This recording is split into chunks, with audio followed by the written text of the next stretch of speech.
बिस्मिल्लाहिर्रहमानिर्रहीम। अस्सलाम वालेकुम नाज़रीन, मैं हूँ एडवोकेट शाहज़ेब आज़म और आप देख रहे हैं मेरा यूट्यूब चैनल। नाज़रीन, वैसे तो पाकिस्तान में बड़ी ड्रामेबाजियाँ होती हैं और आजकल तो खैर फनकारियाँ भी बहुत ज़्यादा हो रही हैं। और जिस तरह से जो हमारी जो कौमी असम्बली है, जिस तरह वो बिल पास कर रही है, तो उससे तो लग रहा है कि हमारी कौमी असम्बली ना कौमी असम्बली नहीं रही, बल्कि एक जो है, एक मैं कह सकता हूँ कि एक फैक्ट्री बन गई है। यानी जो 16 मिनट में एक मुल्क के ताकतवर तरीन शख्स को उन्होंने एक्सटेंशन दे दी है 5 साल की, और एक्सटेंशन ऐसी दी है माशाल्लाह से कि 5 साल बाद वो शख्स दोबारा एक्सटेंशन ले सकता है। मतलब यार कमाल ही हो गया, हद ही हो गई है। मतलब अच्छा, उसके बाद जो 64 साल वाली उम्र है उसकी, वो भी खत्म हो गई है। तो यार मैं समझता हूँ कि सोने पे सुहागा है ये तो। और इसके अलावा आज एक और फनकारी है, मैं कहता हूँ कि एक ड्रामेबाजी हुई है जुडिशल कमीशन में। और इसमें मैं चीफ जस्टिस याहिया खान अफरीदी साहब को भी इसका जो है इक्वल रिस्पॉन्सिबल समझता हूँ कि यानी एक एक शख्स, एक ऐसा शख्स जिसने कभी ज़िंदगी में बल्कि ज़िंदगी को चलो छोड़े, अभी चलो उसकी मैं पिछले 3 साल की कारकर्दगी उठाकर देख लूँ, एक भी रिपोर्टेड जजमेंट नहीं है, एक भी रिपोर्टेड जजमेंट। वो सिविल केस सुनने वाला जज, उसने अपने आप को आज मुंतखब कर लिया बहैसियत सरबरा आइनी जज। यानी जस्टिस अमीनुद्दीन खान ने जो है वो अमीनुद्दीन खान को बहैसियत आइनी बेंच का सरबरा जो है वो मुंतखब कर लिया है। तो ये भी पाकिस्तान में जो है अपनी नोयताब का वाक़या है। वैसे तो 12 रुकनी जुडिशल कमीशन था, लेकिन उसके जो 6 मेंबरान थे उन्होंने मुखालफत में वोट दिया है। बल्कि सॉरी, 5 मेंबरान ने मुखालफत में वोट दिए और 5 मेंबरान जो थे वो इसके हक में थे। और छठे नंबर पर यही शख्स मौजूद था, अमीनुद्दीन खान, जिसने अपने हक में वोट देकर अपने आप को खुद ही इसने आइनी बेंच का जो सरबराह है वो मुंतखब करा लिया। तो यानी मैं समझता हूँ कि ये अपनी नोयत आपका एक वाक्य है। तो बहरहाल जनाब, देखते हैं। अब तो अल्लाह अल्लाह ही हाफिज़ है पाकिस्तान का, पाकिस्तान के सुप्रीम कोर्ट का। अब एक ऐसा शख्स जो है वो मुल्क और कौम के फैसले करेगा, जिसकी पिछली रिपोर्टेड जजमेंट्स आप उठाकर देख लें, तो वो शख्स जो है उसको इस्लामाबाद में जो हमारे कोर्ट रिपोर्टर मौजूद हैं वो उसको दस्तखती जज कहते हैं। यानी काजी फैज साहब को जो उसको फैसला लिख कर देता था वो जस्ट दस्तखत कर देता था उसके ऊपर। और इसके अलावा साथ उनके एक और साहब भी कार फरमाते हैं, नईम अख्तर अफगान साहब।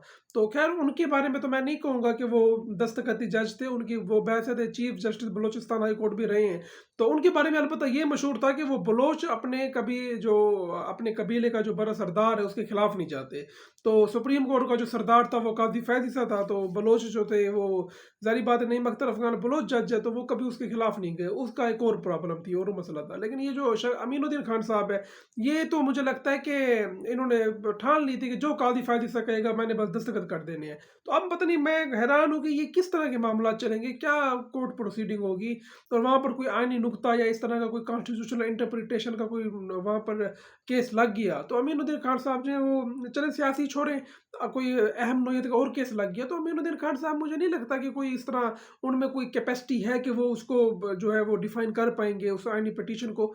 तो बस अब दुआ ही कर सकते हैं पाकिस्तान की, कि जो जिस तरह पाकिस्तान के हालात चल रहे हैं, जिस तरह आजकल जो है हर बंदा जो है वो अपनी नौकरी पक्की करने के चक्कर में, कोई वहाँ सिविल सर्विस से रिटायर होता है तो वो भर्ती हो जाता है, कहीं पर कोई आर्मी से रिटायर होता है तो वो भर्ती हो जाता है, डायरेक्ट पीपीएससी का चेयरमैन लग जाता है। और चेयरमैन नादरा जो है वो इस वक्त जो है रिटायर फौजी, यानी ये इन लोगों ने जो है वो पाकिस्तान को मुकम्मल कब्जा कर लिया है। और कोई अगर रिटायर होगा तो जॉब्स इनके लिए, पाकिस्तान के नौजवानों के लिए जो मसले का एक हल है वो है वीज़ा।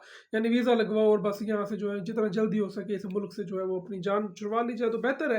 लेकिन बहरहाल जो मायूसी जो है वो कुफर है, मायूसी नहीं करनी चाहिए। तो मंसूर अली शाह और मुनीब अख्तर साहब ही पाकिस्तान में मुझे लग रहे हैं कि वही वाहिद शख्सियात हैं जो कम से कम जो रूल ऑफ लॉ पर खड़े हैं। तो पाकिस्तानी कौम को चाहिए कि उनके हक में कुछ आवाज़ उठाए।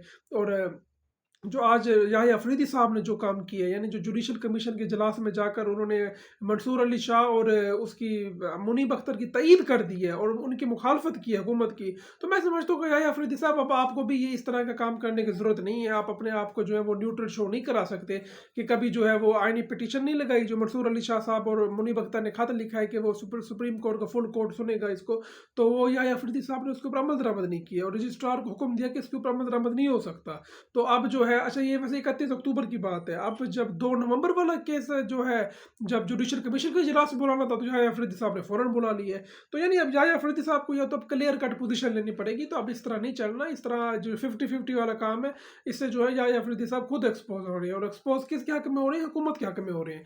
तो याहिया अफरीदी साहब जो है, इनकी रेपुटेशन बड़ी अच्छी है, पर ये आइन और कानून पर चलने वाले जज हैं, तो इनको अपनी एक पोजीशन लेनी चाहिए कि ये आइन और कानून के साथ खड़े हैं, या फिर ये है कि ये जो जो इनके ऊपर मुबैना तौर पर इल्ज़ाम लग रहा है कि ये सहूलतकारी कर रहे हैं, तो या ये इस पे सहूलतकारी का ये जो रोल अदा कर रहे हैं, तो ये याह्या अफरीदी साहब को जो है ये आने वाले दिनों में अपनी पोजीशन क्लियर करना होगी।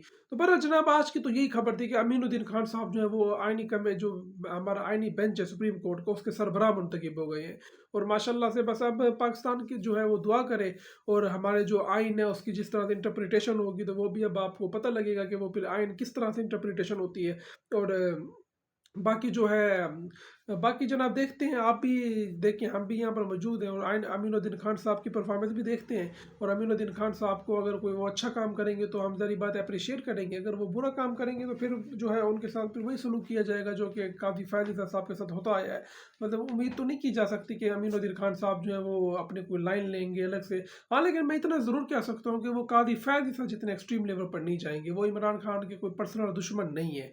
तो ये जो है, अगर किसी की भूल है कि अमीनुद्दीन खान साहब जो है वो इमरान खान की दुश्मनी तक जो है वो फैसले दे देंगे, उनकी पर्सनल जो है बदला लेंगे इमरान खान से जिस तरह कादी फ़ैज़ सर ने लिया है, तो मैं नहीं समझता कि अमीनुद्दीन खान साहब इस हद तक जाएंगे। खासतौर पर अगर फ़र्ज़ करें वो चले भी गए तो बाकी बैच के जो मेम्बरान है वो इस हद तक जाने वाले नहीं है, चाहे वो नईम अख्तर अफ़गान है, चाहे वो जमाल मंदूखेल है।